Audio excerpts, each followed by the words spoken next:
What's going on, everybody? Welcome back to Phase 6, your source for music, business, motivation, and support. It's your boy, Sir Love, and I'm getting ready to do something completely different, something that I've never done on a channel before, but I just feel like it needs to happen. This conversation needs to be said when it comes to artists stealing music and people accusing artists of stealing music and the whole scene of the concept of stealing music. Stop it! We got to stop this, right? Let me talk about what I mean. So this shout out Cardi B with this new record up. By the way, this it's been 4 days, right? We got 4 days on the record, and it already got 26 million. And this visual is crazy. If you haven't heard this record, like where have you been? You're under a rock. This record is just ridiculous, right? The video is hard. Everything about the record is stupid, right? I mean, the visuals, the record, the whole style. Get this chick, give her flowers. You know what I'm saying? Like, there's very few artists that can deliver records like this. Like, we all know that Cardi does not write her own stuff, right? But her ability to deliver, and I'm pretty sure she does a lot of penning herself as well, but like her ability to deliver records and deliver performances, I mean, she's a true artist. All right, but let's talk about what's going on. So if you was to type in up Cardi B and put the word stolen in here, you're getting all sorts of, people saying that this artist, that Cardi stole my record. And, this has been going on, for a minute. This happens to multiple artists all the time. And there's a general fear in the music business about, submitting your beats or submitting your records because an artist may steal your content. This is a real fear, and because of that fear, it leads artists into these scenarios where they're always pursuing, lawsuits, right? These independent artists are always trying to sue major artists, and it also creates an energy where major artists don't want to take your stuff. Like, a lot of times you guys are like, hey, I'm trying to get on. Let me give you, my project. I got it on a thumb drive, or let me share your link or whatever, right? And you're trying to get, the artist to hear your work and give you a shot, but they don't want to take it, not because they don't want to give you a shot, but because when they take solicited music, and then they drop a record that may be similar, they may have never heard your stuff. They may get 100 tracks on a thumb drive from you, and then they drop a song 6 months later, and the beat sounds like one of your beats. They never even got a chance to play your stuff, right? But now, since they received that thumb drive, it gives more evidence or more credibility in a copyright lawsuit, and that's the reason why these artists don't want to take your stuff, right? But let's talk about how similar this record might be to other records that are out there. Because let's just jump straight into it. Listen to this. It's up, then it's stuck. If it's up, then it's up, then it's up, then it's stuck. If it's up, then it's stuck. Then up, then it's stuck. Up, then it's stuck. Up, then it's stuck. Yeah. Up, then it's stuck. Then it's stuck. Hey, then it's stuck. Yeah. Then it's stuck. If it's up, then it's stuck. Then up. All right. We also got a part of it in the clip here where they played over top of each other. We'll play that briefly so you can hear the cadence and the energy. If it's up, then it's stuck. Then up, then it's right. So let's talk about this a little bit more. And we're gonna and she spoke on it herself, but there's a couple things that I want to speak to here for cats that are trying to learn the game and understand the business and kind of see what's going on here. Number one. Tragic. She's a thief. Oh wait, I got audio still. This is why you gotta have your business in. All right. Shout out whoever that was to help put that clip together.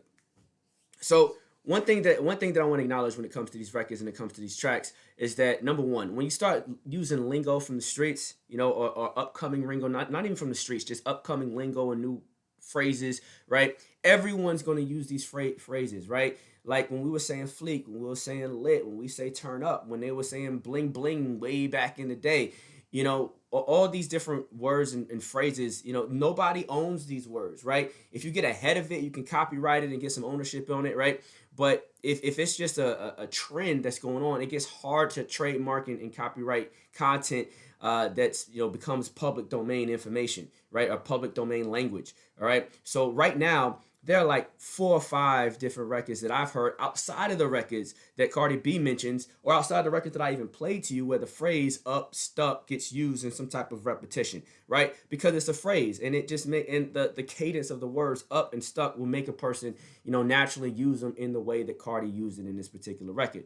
But I feel like, artists, independent artists are so hungry for the opportunity to get on that we often falsely accuse artists of stealing our content because it's close. It just means that you were thinking on the same wavelength, in my personal opinion, right? There are records that I personally did back when I was doing music when I was mad young, and then I hear something on the radio that sounded similar, and it's just because you're in the cadence, you're in the wave, you're connected to the streets, you're connected to what's going on, you know what's hot, and anyone that knows what's hot is going to be producing something similar, especially in an environment where we have the internet now and you have millions of artists making records using the exact same phrase. Someone's going to use it the exact same way. Now I want you to hear her representation of it, because there's something that she says in this video which I was talking to my mans about yesterday when we were going to do this. It's like artists at that caliber are not going to steal records and lose all the money required in that lawsuit without just paying the artist off. It's a lot cheaper to pay the artist off. Like if you see an artist that's on the come up, you like what they're doing, it's mad easy to reach out to them, give them an opportunity and say, hey, look, I'll pay you X amount of dollars. I'll give you a couple points on the record. Maybe if maybe I give you a record deal, put you on with me. Maybe I'll help shop you, whatever it is that they might want, and create an opportunity for said artist where you know that you're going to make X amount of millions off of the record because it's your brand. And that same artist, without your representation of the record, they wouldn't make that type of bread, right? And there's been multiple cases in which this happened. You think about Drake and The Weeknd. The Weeknd was doing a lot of ghostwriting for Drake. That's no secret. Everyone knew that, right? But Drake created an opportunity for The Weeknd to pop off. So when an artist at that caliber wants to come in and touch your record or touch you or do something that you're doing, oftentimes it's in their best interest to reach out to you first, because it will save them money, it will save them time, it will save them issues with the record getting jammed up, their publishing checks not coming in, radio not wanting to play the record because it's in a lawsuit, like all sorts of issues. If I've just spent a whole lot of money on radio and then they can't play the record, it's all jammed up, I'm losing money all over the place, not just on the sales of the plays. I'm losing investments in the marketing that I'm spending on the record. So like, there's no one in the game that's going to just intentionally steal your record and try to shoo you under the floor if they're at that level, right? Just because it's not worth it business wise, right? And this is Cardi B's take on the same thing. Shit, I'm the type of person that I don't like going to court. A bitch I have like fucking 5 lawsuits and shit. I don't like going to court. If I jack something from somebody and I could give a nigga $20,000 and 2% of a song, I'm gonna do that because that takes less time and less money than going to court and possibly losing. But the thing is that... Boom, right? Exactly what I just said, right? And that's evidence to support it. Plus, when I look at Cardi B is really showcased that she's a stand-up person in this, right? She's very transparent. She lets you know, listen, I don't write all my own stuff. I work with a lot of different people, right? Not the last time she was accused, but one of the first times she was accused of doing something like this was Bodak Yellow, in which she was using Kodak's joint, right? But even in that scenario, she named the record after him, right? She named the record after him. She named it Bodak Yellow when she didn't have to pay homage to him. She gave him points on the record. She put him in on the record. She put him on the remix to the record. And this is a time period when Kodak wasn't that guy just yet. You know what I'm saying? Like he was really on trajectory to be that guy. Obviously, rape charges and jail time and things of that nature don't do well for your PR when you're trying to race for being, at the top of your game. But he wasn't that guy yet. She didn't have to do all that, and she wasn't that chick yet, right? All right, so in that particular instance, she didn't even use his lyrics.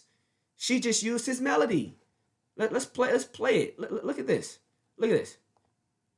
Concrete. Bet you niggas won't come cross the street. Pardon me, I don't talk to you, so don't you talk to me. I ain't dissing on nobody beat. I'm vibing on the beat. Honestly, I'm just trying to be. I just gotta be. I love Kodak, by the way. Shout out Kodak Black. Dude's a beast.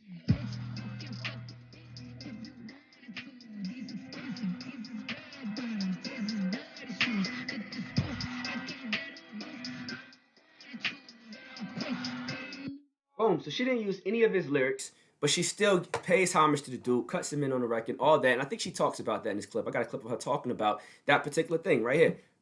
I feel like, for example, you know how Bodak and Kodak had the same thing. I gave him a percentage of my song because that's how business is, and it's like, yeah, it's true. Like it's the same cadence and everything. But when I don't know your fucking song and I never heard of your shit, and you want to jack something, nah, I'm not giving you shit. I'm gonna give you pussy hairs, nigga. All right.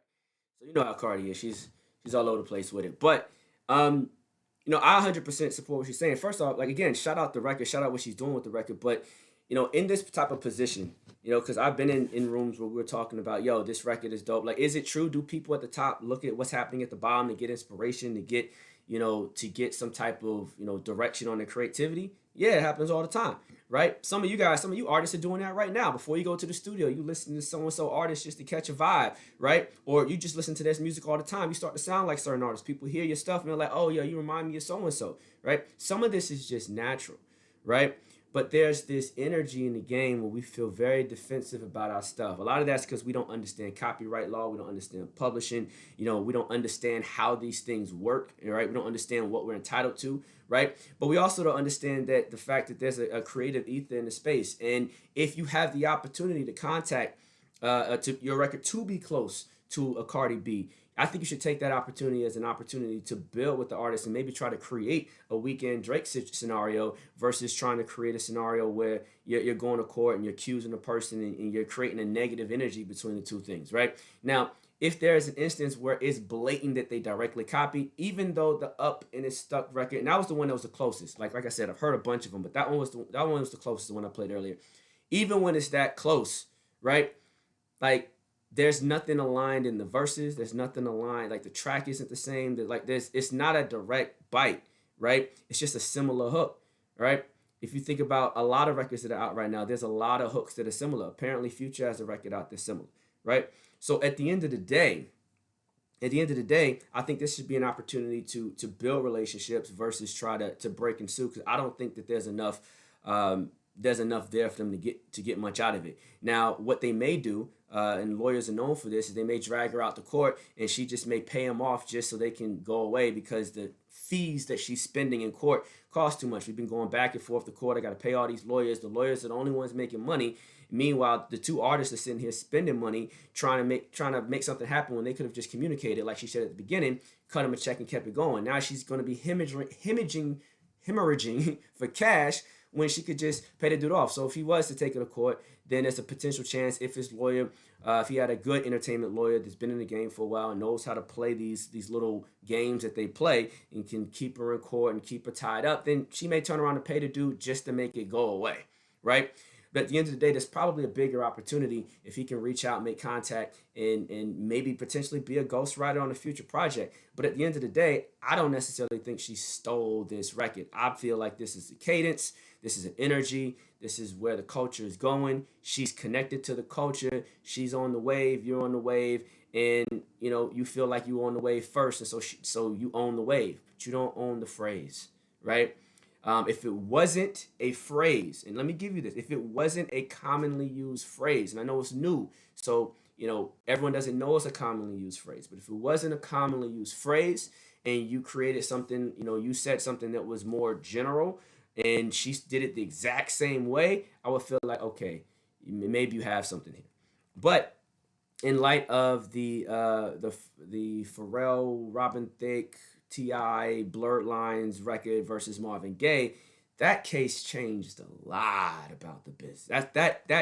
That case changed a lot. So just because of that one case, this artist may be able to get away with cadence lawsuits and things of that nature, because I don't want to go into it. I did another video about that, or I put it in the book. It's in the info pack book. It's in the publishing book. We talked about how, or the copyright book. It's in one of those books. We talked about how that case impacted the game and changed things, right? That case may make this artist get away with, potentially suing her when she probably didn't hear the record. I think she mentions that she never heard the record somewhere. I think I got one more clip from her talking. What did she say?